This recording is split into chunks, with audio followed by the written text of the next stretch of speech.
बहादुर शाह जफर भारत के मुसलमान आखिरी बादशाह हैं। इस देश के लिए बहादुर शाह जफर की जो कुर्बानी है वो बहुत बड़ी अनमोल है।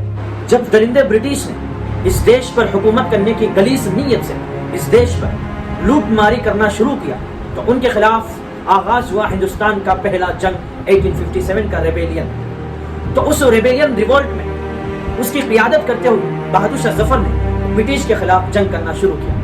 तो बहादुर शाह जफर इस देश की मिट्टी की हिफाजत के लिए उन्होंने अपने 2 शहजादों को इस देश के लिए कुर्बान भी किया। और आखिरकार जब ब्रिटिश ने उनको कैद किया उसके बाद बहादुर शाह जफर को इस देश से जिला वतन करने का ब्रिटिश ने फैसला किया। तो आखिरकार एक मुसलमान बादशाह अगर चाहता है तो वो ब्रिटिश के गुलामी को कबूल करके बादशाह की हैसियत से अच्छे ओहदेदार में वो बादशाह रह सकते थे, लेकिन बहादुर शाह जफर ने ब्रिटिश के गुलामी को कबूल नहीं किया और इस देश की आज़ादी के लिए, इस देश की अच्छाई के, इस देश की हिफाजत के लिए उन्होंने ब्रिटिश के खिलाफ जंग किया और आखिरकार इस देश छोड़कर पूरी जिंदगी का कैद उन्होंने बिताया।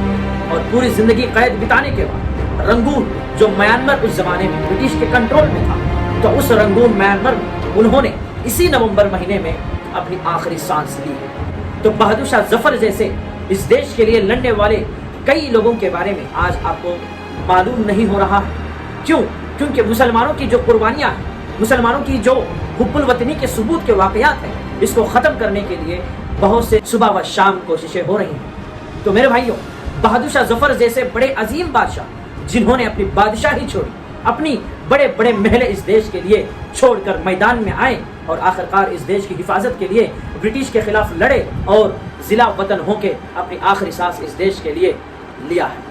तो मैं दुआ करता हूँ और उम्मीद करता हूँ कि बहादुर शाह जफर जैसे कई सारे देश प्रेमियों के वाकयात आज के लोगों को मालूम हो सके।